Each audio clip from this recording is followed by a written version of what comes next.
जहानाबाद के पतियामा गांव पहुंचे सांसद पप्पू यादव। हॉस्टल की सुरक्षा पर उठाए सवाल। बोले, ये सिर्फ एक बेटी नहीं बल्कि सिस्टम और समाज की गंभीर नाकामी है। पूर्णिया के सांसद पप्पू यादव ने जहानाबाद जिले के पतियामा गांव पहुंचकर हालिया घटना को लेकर गहरी चिंता जताई।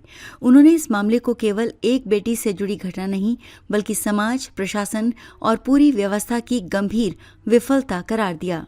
सांसद ने कहा कि जब तक सत्ता और सिस्टम में बैठे लोग सुरक्षित रहेंगे और समाज की बेटियां असुरक्षित रहेंगी, तब तक ऐसे सवाल बार बार उठते रहेंगे। उन्होंने इसे एक चेतावनी बताते हुए कहा कि यदि अब भी ठोस और प्रभावी कदम नहीं उठाए गए तो भविष्य में ऐसी घटनाएं रुकने वाली नहीं है। समाज और व्यवस्था पर खड़े किए सवाल। सांसद पप्पू यादव ने घटना से जुड़े कई पहलुओं पर सवाल उठाते हुए कहा कि यदि बच्ची मोबाइल पर कुछ खोज रही थी तो उसका एक समय और व्यावहारिक पैटर्न रहा होगा। ऐसे में ये समझना जरूरी है कि उसने अपने परिवार से इस संबंध में कोई बात क्यों नहीं की। उन्होंने कहा कि ये केवल एक व्यक्तिगत चूक नहीं हो सकती बल्कि इसके पीछे सामाजिक दबाव, भय या किसी स्तर पर हुई लापरवाही भी हो सकती है। सांसद ने पूरे मामले की गहन, निष्पक्ष और उच्च स्तरीय जांच की मांग करते हुए कहा कि सच्चाई सामने आना बेहद जरूरी है ताकि भविष्य में ऐसी घटनाओं को रोका जा सके। हॉस्टल प्रबंधन की भूमिका पर सवाल। पप्पू यादव ने हॉस्टल संचालक की जिम्मेदारी पर भी गंभीर सवाल खड़े किए। उन्होंने पूछा कि जिस स्थान पर बच्ची रह रही थी वहां उसकी निगरानी और सुरक्षा की जवाबदेही आखिर किसकी थी। हॉस्टल प्रबंधन अपनी जिम्मेदारियों से कैसे बच सकता है, ये एक बड़ा प्रश्न है। उन्होंने मुजफ्फरपुर जैसी पिछली घटनाओं का जिक्र करते हुए कहा कि हर बार सिस्टम जांच का भरोसा देकर मामले को ठंडे बस्ते में डाल देता है, लेकिन जमीनी स्तर पर सुधार नहीं होता। सांसद ने स्पष्ट कहा कि दोषियों को किसी भी हाल में बख्शा नहीं जाना चाहिए और व्यवस्था में ठोस सुधार अनिवार्य है। गिरिराज सिंह पर भी साधा निशाना। केंद्रीय मंत्री गिरिराज सिंह के बयान पर प्रतिक्रिया देते हुए सांसद पप्पू यादव ने कहा कि यदि वो सनातन की बात करते हैं तो ये भी बताएं कि अपने परिवार में किसी अन्य वर्ग या जाति में शादी क्यों नहीं करते। उन्होंने कहा कि मैंने अपने परिवार में हर वर्ग के लोगों से विवाह कराया है। सांसद ने सवाल उठाया कि जब गिरिराज सिंह जहानाबाद आए थे तो वो उस बिटिया के घर क्यों नहीं गए जिसके साथ पटना के हॉस्टल में दुष्कर्म हुआ। उन्होंने आरोप लगाया कि गिरिराज सिंह गरीबों की बात तो करते हैं लेकिन उनके घर तक जाने का साहस नहीं दिखाते। इंसाफ दिलाने का संकल्प। पप्पू यादव ने कहा कि वो पीड़ित बिटिया को हर हाल में इंसाफ दिलाएंगे। उन्होंने दो टूक शब्दों में कहा, अगर मुझे इसके लिए किसी से भी लड़ना पड़े तो मैं लड़ूंगा। ये केवल राजनीति का विषय नहीं बल्कि इंसानियत और न्याय का सवाल है।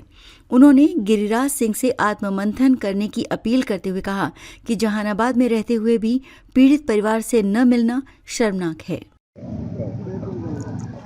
हम पहले प्रशासन और कार्तिक जी से जानना चाहेंगे कि आधार क्या है आपके पास। आपने पहले सरकमस्टांसेस परिस्थितियां बताई नहीं कि पप्पू यादव या ए या बी या सी या कोई बच्ची सर्च किस आधार पर की, किन परिस्थितियों में उन्हें सुसाइड के तरीके के बारे में सर्च करना पड़ा। बिना परिस्थिति की तो होगी ना, या तो घर परिस्थिति होगी या तो बाहर परिस्थिति होगी। तो आपने परिस्थिति तो बताई नहीं। एक दूसरी चीज़, उसकी टाइमिंग क्या है आप ये बताएं। आपने वो टाइमिंग नहीं बताई। तीसरी चीज़, घर नींद क्यों दिया गया और कौन ले गया, सीसीटीवी फुटेज में क्या कहता। चौथी चीज़, बिना डॉक्टर के टैबलेट मिला कैसे, किस दुकान पे मिला और जिस दुकान से लिया उसकी टाइमिंग, उसका नंबर क्या है। बिना नंबर के तो टैबलेट मिला नहीं होगा। तो फिर सीसीटीवी फुटेज पर पता चला कि मेरी बेटी नींद की गोली का टैबलेट लेने गए। कोई ऐसा परिस्थिति आप हमको बताओ। तो जब हमारी बेटी दुकान पर गई कि नहीं गई आपने यह नहीं बताया। परिस्थितियां क्या आई हमारी बेटी को नींद की टैबलेट के बारे में जानकारी लेने की, आपने यह नहीं बताया। बच्ची अभाव में नहीं थी बच्ची परिवार से टॉर्चर में नहीं थी तो फिर टॉर्चर कर कौन रहा था? 5 दिनों से उसको सर्चिंग की आवश्यकता क्यों पड़ी? इसके पीछे कौन है? शिव या अंशु अग्रवाल या नीलम या शंभू, ये जो अग्रवाल हैं, सरवन अग्रवाल, ये इनके बारे में पहले से भी सेक्स रैकेट की बात आती है। पटना में सेक्स रैकेट, रसूखदार और हॉस्टल वाले लगभग जाइए बोरिंग रोड, जाइए जहाँ हॉस्टल है। मैंने यह सवाल पहले भी उठाई कि बच्ची सुरक्षित नहीं है किसी की। जब कुछ दिन पहले वो एक भाड़ा के घर में रहते थे, आज 23-24 हॉस्टल उनको कहाँ से आ गया? क्या जादू मंत्र था? क्या ऊपर से आ गए?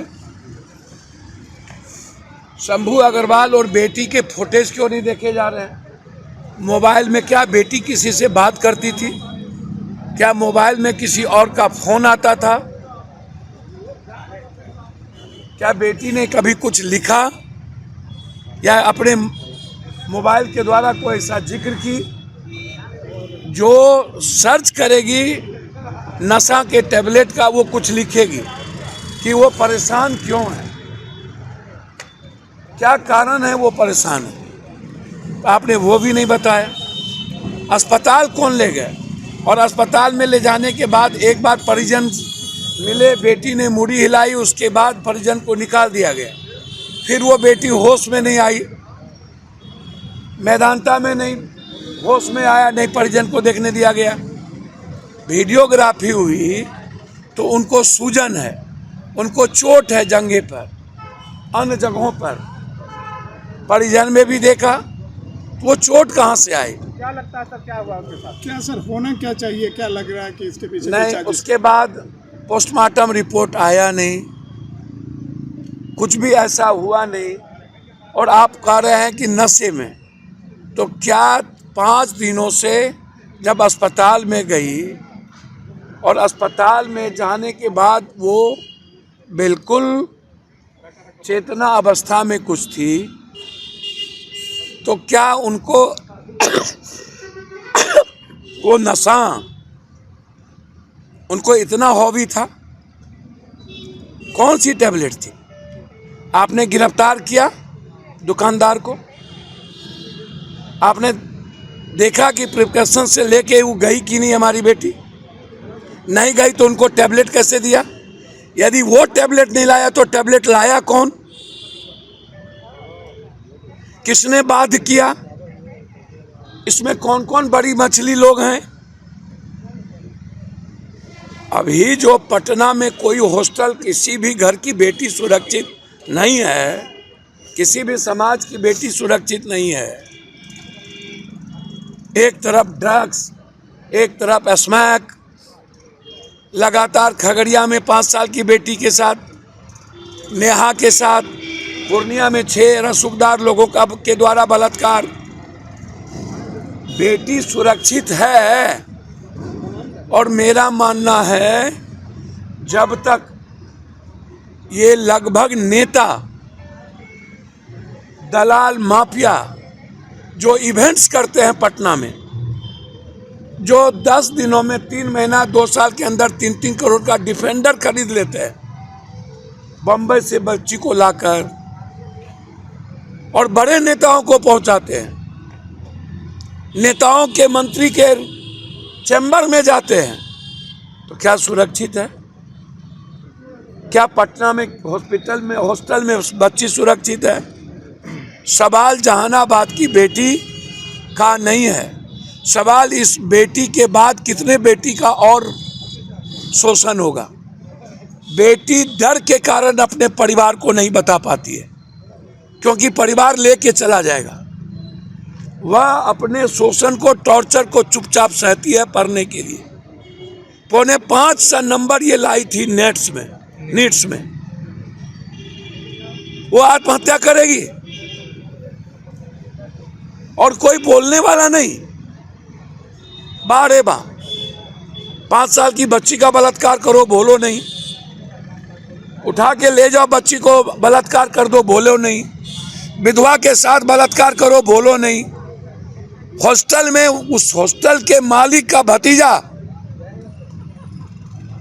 कौन अग्रवाल, सरबन अग्रवाल लगातार अपने दोस्तों के द्वारा इनको शोषण कर रही थी और ये किसी से बात तक नहीं करती थी।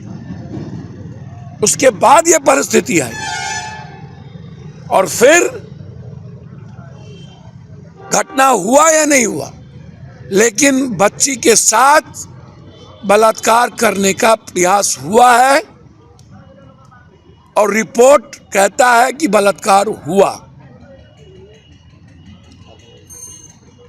एसआई फोन करके परिजन को कह रहा है कि हमको हटवा दीजिए, प्रेशर आ रहा है, टॉर्चर कर रहा है हमको, 20-20 बार फोन आ रहा है।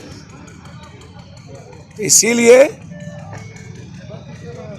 इन नेताओं की नीयत, इच्छा शक्ति और बड़े बड़ी मछलियां पटना के लगभग छात्रावास की बेटियों के साथ शोषण हो रहा है। कोई रेगुलरिटी बॉडी नहीं है छात्रावास पर, कोई अकाउंटेबिलिटी नहीं है छात्रावास पर। कौन मॉनिटरिंग कर रहा है? क्या छात्रावास की मॉनिटरिंग कोई सरकार कर रही है? अच्छा एक बात बताइए, हम कुकर्मी हैं, अच्छा बात है। गिरिराज दा हमारे भाई है, कर्महीन। अब सलाह देना, गिरिराज दा हमारे भाई है, तो हमने गिरिराज दादा को कहा कि हमेशा बिहार के हित की बात करिए ना, जौहरी हमेशा जात पात करना या नफरत को के द्वारा दुकान चुनना। गिरिराज दादा, हम कर्महीन हैं तो आप संस्कारहीन हैं, आप बिहार का संस्कार नहीं है आपको। हम यही बोले ना बात। अब जैसे कुछ लोगों ने कह दिया, भैया हमारी एक बहन की शादी भूमिहार में,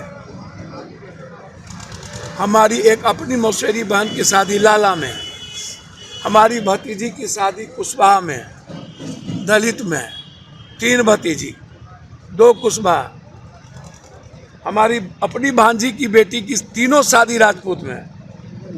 हमने कहा यदि सनातन को तुम मजबूत करना चाहते हो तो सभी जाति के लोग हिंदू में जितने हैं एक दूसरे से शादी ब्याह करो। जादव, कुर्मी, कोयरी, राजपूत, भूमिहार, ब्राह्मण, हम लोग एक दूसरे में गरीबों के बीच में शादी ब्याह करें, तभी ना सनातन मजबूत होगा। इसमें ना बेटी का सवाल है ना बेटा का सवाल है, इसमें सवाल है कि हम लोग एक हो।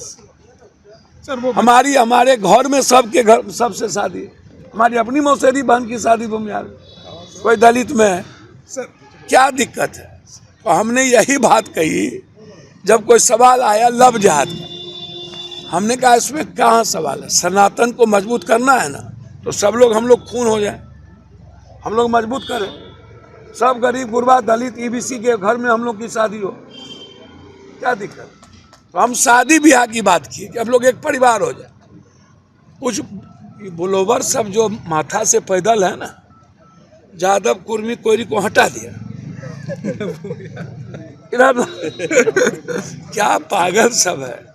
हमने अरे भाई हमारा तो सब घरे में शादी है, हमारी बेटी कौन शादी करेगी, कहाँ दलित में करेगी कि कहाँ करेगी, मतलब हमको पता है। मेरा बेटा का शादी मरवाड़ी में हुआ। सामाजिक संगठन के लोग क्या करेंगे जाके? बेटी का मतलब कोई जात थोड़ी है। ये जितने बेटी का बलात्कार हुआ खगड़िया में, वहाँ क्यों नहीं गए गिरिराज? कितना कर्महीन वो हैं, संस्कारहीन वो हैं। वो तो पता चलता है जब बेगूसराय में बेटी के साथ बलात्कार होता है, घटना घटती है, वहाँ वो नहीं जाता। इसीलिए गिरिराज दादा खाली मियाँ मियाँ करने से, मियाँ को गरियाने से आपकी दुकान नहीं चलने वाली। समाज को बचाइए, और औकात और हिम्मत है ना तो जहानाबाद की बेटी से का सीबीआई इंक्वायरी करा दीजिए। और आप कितने संस्कार विहीन है कि जहानाबाद में रह के बेटी के घर पर नहीं गए। ये मेरी बेटी है, मैं न्याय दिला के रहूं।